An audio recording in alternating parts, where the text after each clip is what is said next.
Shabbat Shalom voir les amis. Shabbat spécial. Shabbat où on va lire 3 parashiot. Je voudrais dédier ces quelques paroles de Torah à la mémoire de toutes les personnes qui nous ont quittés et à tous les malades d'Israël. Que Dieu leur envoie une grande réfoua chez les Bezrat Hashem. Cette semaine, Parasha Vayakel Pekoudé, 2 parashiot, les 2 dernières parashas du Sefer Shemot. Elles viennent conclure le Sefer Shemot pour arriver au Sefer Vayikra. Et c'est aussi la paracha à Chodesh. Le Shabbat à Chodesh, c'est le Shabbat qui précède Rosh Chodesh Nissan. Nous rentrons dans le mois de Nissan, le mois de la Géoula, le mois de la sortie d'Égypte, le mois donc de Pessah. Donc c'est un Shabbat qui est quand même assez chargé. Parashat Vayakel Pekoudé, on a là-bas 2 choses. Parashat Vayakel, on a la construction du Mishkan, et on a Pekoudé, on a le bilan, donc de tout ce qu'ont amené les Bnei Israël, et Moshe Rabbeinu, il va faire le bilan tout simplement.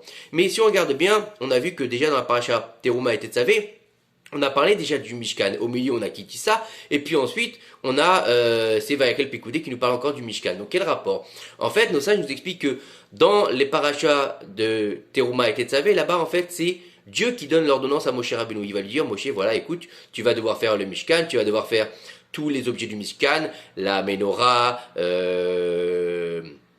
la table de sacrifice, la table des pains, etc., etc.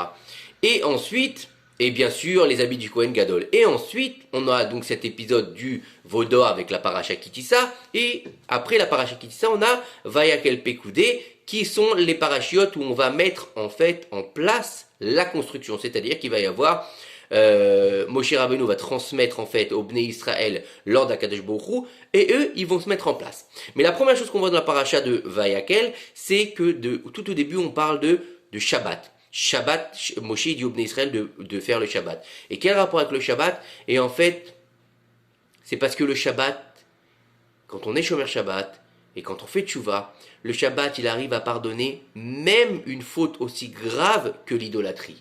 Voilà ce qu'il faut comprendre du début de la paracha.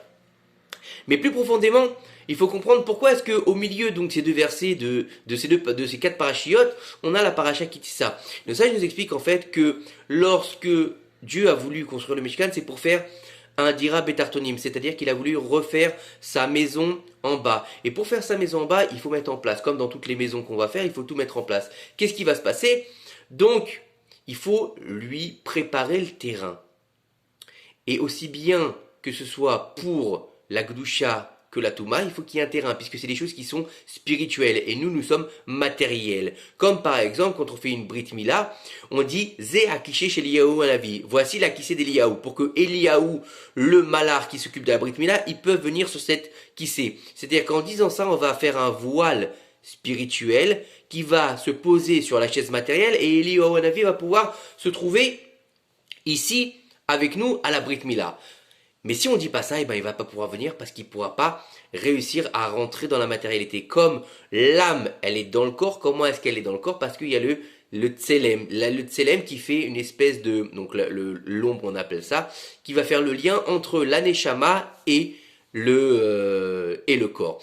Il faut savoir que il y a eu tous les ustensiles en fait qui a été fait dans le Beth Amikdash, ils représentaient les 10 sphirotes. Donc pour s'élever jusqu'à quoi? Jusqu'au Kisei HaKavod. On a par exemple la menorah, elle faisait en fait référence à la sphira, donc la sphère céleste de Chesed, puisque quand tu donnes de la lumière à quelqu'un, tu lui donnes du Chesed. La table de pain, c'était la Gvura, etc., etc., pour arriver jusque la Malchut et le Keter, bien sûr, à Kadosh Baruch Hu. C'est tout un niveau pour donc faire sur terre une place matériellement pour que le spirituel il puisse y descendre. Mais qu'est-ce qu'ils ont fait là-bas dans la faute du veau d'or? Ils ont fait un veau, donc quelque chose qui n'avait pas été demandé par Akadosh Baruch Hu, quelque chose qui était anti-Torah quelque part, même si à la base c'était une bonne demande. Ce qui s'est passé en fait, c'est qu'ils ont rejeté la Torah, puisque c'était Rev Rav qui a demandé de faire le veau d'or. Et donc, qu'est-ce qu'ils ont fait? Ils ont fait, en faisant le veau d'or, au lieu de faire une place à Kadosh Baruch Hu sur terre, ils ont fait une place au Samer même et à sa femme. Et donc, qu'est-ce qui s'est passé? Grâce au veau d'or, le Samer même, il a pu rentrer, donc le Malach Hamavet, le Yetzera, il a pu rentrer au sein des Bnei Israël et faire un carton. Donc, il faut comprendre que par là, on a quoi? on a la Gdusha et la Touma, que ce soit au niveau du bien que du mal, il faut faire en fait, surtout pas pour le mal, il faut pas le faire, mais il faut faire une enveloppe pour que la spiritualité se rentre dans la matérialité. Et c'est ce qui s'est passé. C'est pour ça que, après qu'ils aient fait le veau d'or, on va devoir faire la construction du Mishkan, qui va faire la kapara, en fait, du veau d'or. Et on voit là-bas que Moshe Rabbeinu, c'est lui qui va demander à faire le Mishkan au Bnei Israël. Et puis ça fait la transition avec le futur Sefer, le Sefer Veikra, puisque tout le Sefer Veikra, c'est la Vodat HaKorbanot, c'est le travail qu'il va y avoir dans le Mishkan. Donc on voit qu'on construit le Mishkan, on finit le Mishkan, et puis là-bas, ensuite dans le Sefer Veikra, il y aura l'inauguration du Mishkan, puis le travail qu'il y aura à faire dans le Mishkan. Il faut savoir une chose, c'est que Moshe Rabbeinu, il a demandé à Betzalel, Ben Uri, Ben Hur, de la tribu de Yehuda, de construire le Mishkan. Avec Aholiav aussi de la tribu de Dan, il devait être associé, mais le maître d'œuvre, on va dire que c'était Betzalel. Et on voit en fait que il y a marqué là-bas que Betzalel, il a fait ce que Hachem, il a dit à Moshe. Mais est-ce que Betzalel, il a entendu Hachem? Il n'a pas entendu Hachem, donc comment est-ce on peut dire qu'il a fait ce que Hachem a dit à Moshe? Surtout que, apparemment, comme le disent nos Chachamim, Moshe a demandé à Betzalel de construire d'abord les objets et ensuite le Mishkan, et Betzalel, qu'est-ce qu'il a fait? Il a d'abord construit le Mishkan, et ensuite il a construit les objets. Donc, c'est un problème. Et en fait, on nous explique que ça, en fait, c'est tout le niveau de compréhension de Akadosh Baruch Hu. C'est-à-dire que Moshe Rabbeinu, qui était panim el panim avec Hachem, qui s'est trouvé donc 40 jours dans les cieux Isha Elohim, lui, il est capable de comprendre Akadosh Baruch Hu comme dans la création du monde. C'est-à-dire que Akadosh Baruch Hu, il a dit, les choses se sont faites. Donc, il donne les choses, et après, à la fin, il amène l'homme. Il a fait le monde, les animaux, les lacs, il a fait les arbres, etc. À la fin, il a mis l'homme. Et donc, il met l'enveloppe à la fin, Akadosh Baruch Hu. Par contre, l'homme, qu'est-ce qu'il fait en général quand il s'installe? Il va pas déjà acheter ses meubles, sa table, ses chaises, il va tout acheter, et puis il n'a pas de maison, et puis il n'a pas où les mettre. Non, d'abord il va s'acheter une maison, et après il va la meubler. Et donc en fait c'est quoi? C'est que Betzalel, lui, il est au niveau de l'homme. Il comprend qu'il faut faire une maison, donc d'abord il fait la maison, après il va faire les objets qui vont être à l'intérieur. Alors que Moshe Rabbeinu, lui, il est capable dans son niveau de transcender la demande d'Akadosh Baruch Hu. À l'inverse, c'est ça tout le niveau qu'il faut apprendre.